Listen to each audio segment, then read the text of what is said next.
The first time Adrian saw him was in the reflection of a train window. The glass was smudged with fingerprints and dust, yet behind his own face there was another, clearer and sharper, watching him intently. It wasn't just someone who looked like him, it was him. Same eyes, same scar on the lip, same restless tapping of fingers. But while Adrian sat slumped with exhaustion, the reflection looked confident, almost triumphant. When Adrian turned his head sharply, there was no one beside him. The train's seats were empty. Only the reflection lingered a second too long before fading.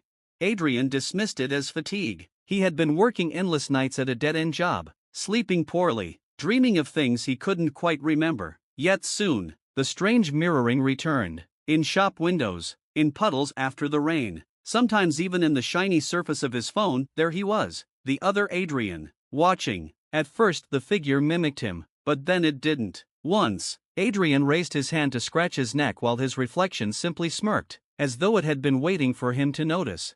The unease grew unbearable. He confided in no one, fearing they would laugh or worse, believe he was losing his mind. Then, one evening, he entered his apartment and found his reflection sitting in his chair, not behind glass, not in shadows, flesh and blood, smiling like he had been expected. Finally, the other Adrian said. His voice was the same, yet carried an unfamiliar calm. "I thought you'd never let me through."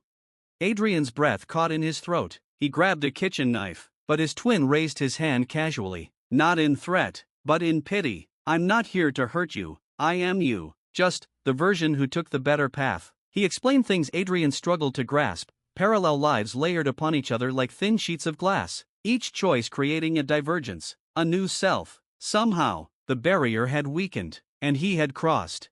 The double was everything Adrian wasn't: successful, confident, content. He spoke of achievements Adrian only ever dreamed of, books written, friends cherished, risks taken that had led to triumph instead of failure. Listening was unbearable, like seeing one's own wasted potential paraded as proof. Days turned into weeks, and the double began to linger more. He helped fix Adrian's broken appliances, gave him advice, even left little notes of encouragement. Strangely, others seemed to notice him too. Neighbors waved, co-workers greeted him warmly. But the chilling part was this: sometimes they thought the double was Adrian, and when Adrian protested, confusion clouded their eyes, as if they didn't understand which one was real.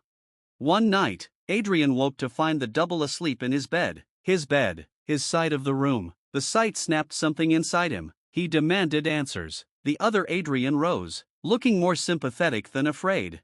"You've been drifting," the double said softly, "fading. Every choice you avoided, every chance you let slip, it eroded you. In my world, I lived. In yours, you stalled. And now the balance demands correction." Adrian laughed bitterly. "You're stealing my life." The double tilted his head. "No, you've been giving it away, piece by piece. I'm only here to collect what's left." The room flickered, shadows bending unnaturally as Adrian staggered. He realized with terror that his body felt weaker, less grounded. His reflection in the mirror no longer matched. It was the double's reflection now, standing firm, while Adrian's own outline grew faint.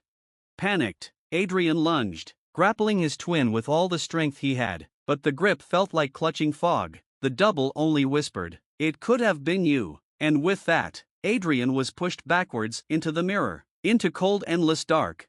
When he awoke, he was staring out from behind glass. On the other side stood the other Adrian, now fully inhabiting his life. He laughed with Adrian's voice, greeted by friends, basked in sunlight that no longer warmed the prisoner behind the reflection. Adrian screamed, but no sound carried.